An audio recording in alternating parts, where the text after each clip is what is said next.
Vous avez vu dans cette constitution, à l'article 217, on veut nous obliger à abandonner une part de notre souveraineté à des États voisins. Et on nous dit que nous n'avons pas le droit de revoir ça. Qui est celui-là qui va m'interdire, moi, le garant de la nation, à ne pas faire?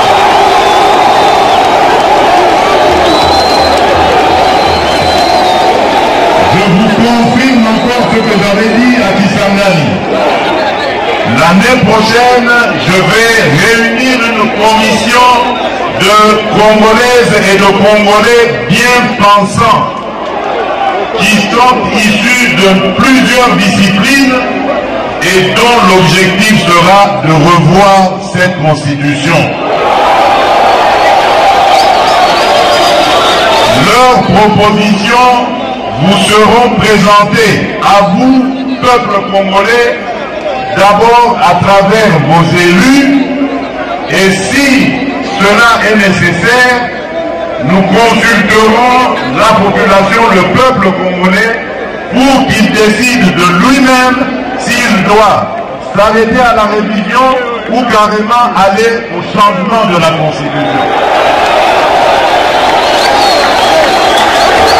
Et personne, vous avez entendu, personne ne changera mon avis sur cette question. Je ne suis pas venu à la tête du Congo pour m'éterniser au pouvoir et pour faire souffrir mes compatriotes. Jamais. Tout ce que je fais, tout ce à quoi je pense, c'est au bonheur de mes compatriotes, au développement de mon pays. Parce qu'un jour, je vais devenir ex-président et je vais vivre dans ce pays auprès des miens. Je voudrais circuler dans toutes les provinces, aller et venir avec ma famille, avec mes amis et rencontrer mes compatriotes dans toute la République démocratique du Congo et en toute paix. Et c'est ça que je suis en train de préparer pour nos générations futures. Peut-être que je n'arriverai pas à tout réaliser, mais l'essentiel pour moi, c'est d'installer le pays sur de bons rails, des rails qui vont permettre au Congo d'aller tout droit vers son développement. Et personne ne m'empêchera de réfléchir de cette manière et d'avoir cette approche. Et je mets en garde tous ceux, politiques ou autres, qui voudraient aller dans le sens de manipuler notre population. Ils vont être exposés face à la justice et à des poursuites de la justice.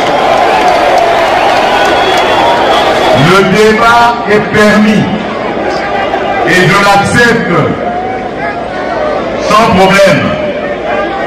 Mais la manipulation est interdite, surtout lorsqu'elle est destinée à la subversion, à monter un groupe de Congolais contre d'autres Congolais.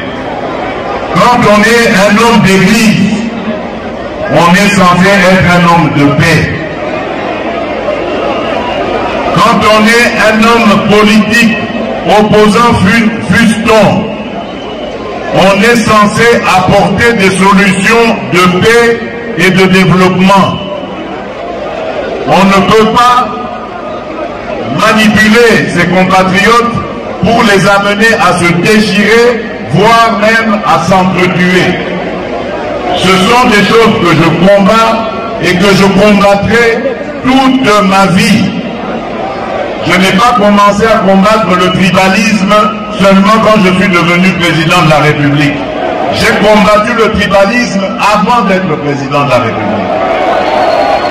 Ce n'est pas quand je suis devenu président que j'ai commencé à combattre l'injustice. J'ai commencé à combattre l'injustice depuis mon enfance, depuis avant même que je sois président de la République. Et ça ne va pas s'arrêter Parce que quelques individus mal intentionnés et surtout manipulés par des officines étrangères vont m'intimider.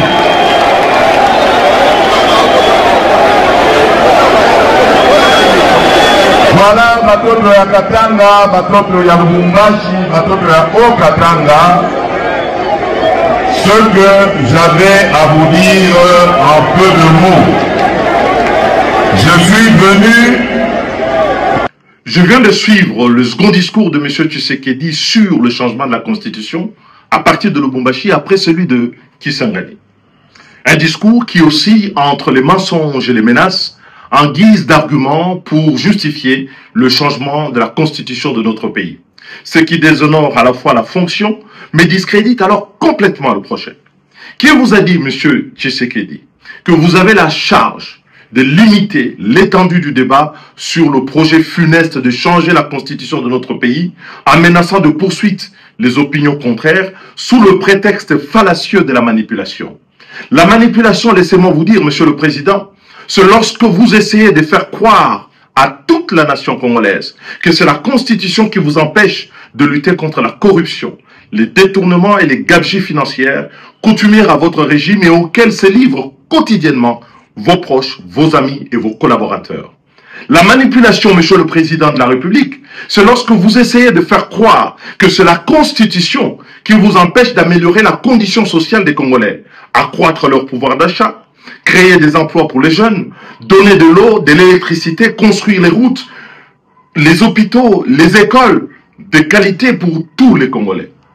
La manipulation, Monsieur le Président de la République, c'est lorsque vous essayez de faire croire encore que c'est la Constitution qui vous empêche de ramener la paix à l'Est et de recouvrer la souveraineté sur les territoires occupés, alors qu'en réalité, vous bénéficiez de plein pouvoir et tous les moyens consacrés par notre Parlement à la lutte contre ce fléau qui déchire notre pays, n'ont pas, à ce jour, donné des résultats probants. La manipulation, Monsieur le Président de la République, c'est lorsque vous versez dans une interprétation tout à fait iconoclaste de l'article 217 de la Constitution, par un faux bruit, en faisant croire que cet article expose le Congo à céder des territoires à des États voisins. Sinon, M. Etienne Tshisekedi, dont vous portez fièrement le nom, n'aurait pas proposé la même disposition à l'article 69 de la Constitution du 24 juin 1967, dont il était co-rédacteur sous la Deuxième République avec le président Mobutu. La manipulation, Monsieur le Président de la République, c'est lorsque vous inoculez la peur dans la population au lieu de la rassurer, alors que vous consacrez l'essentiel de vos déplacements à l'étranger, alors que vous dirigez un gouvernement dont la survie tient en partie de la solidarité internationale, à l'exemple du dernier accord que vous venez de signer avec le Fonds monétaire international. La manipulation, enfin, Monsieur le Président de la République, c'est lorsque prenant les enfants de bon Dieu pour des canards sauvages, en feignant d'ignorer qu'un changement de la Constitution conduit à une nouvelle Constitution dont le bénéfice est strictement personnel, et remet les compteurs à zéro, en faisant sauter le verrou de l'article 220 pour vous permettre de solliciter un troisième mandat, là où les Congolais ont voulu justement que plus personne ne puisse exercer plus de 2 mandats à la tête de notre pays. La manipulation, c'est ce bénéfice personnel que vous recherchez et contre lequel tous les défenseurs de la Constitution se battent, à savoir limiter le nombre de mandats du président de la République et que le nombre de mandats du président de la République ne doit plus dépendre du bon vouloir du prince, mais de la loi, la Constitution, le pacte républicain, à savoir l'article 220. Les menaces, les mensonges ne feront reculer nullement le peuple congolais et vous aurez au devant de vous tous les patriotes qui veulent aujourd'hui que le Congo devienne à jamais une république, un État au service de l'intérêt général. Il y a 3e mandat, il y a Félix Tshisekedi Toboyi Yango. Pesoko Tuni Bato n'a pas si bako vivre le lot, et à mon côté, à ce pays que Tshisekedi a ça là, 3e mandat, to pe ba bongo la, mo beko likodi, Toboyi Yango.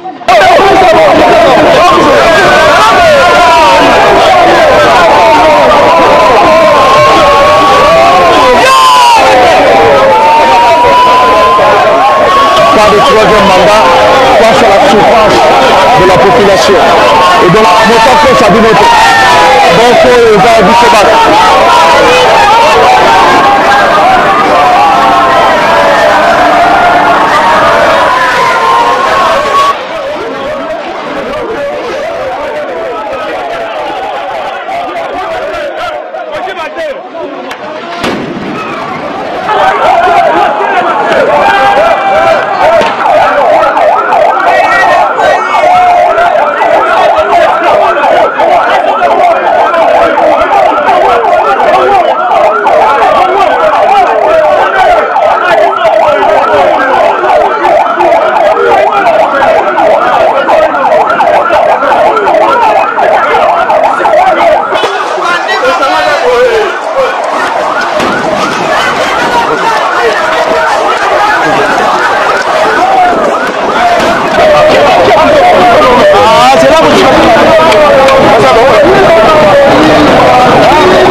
Vamos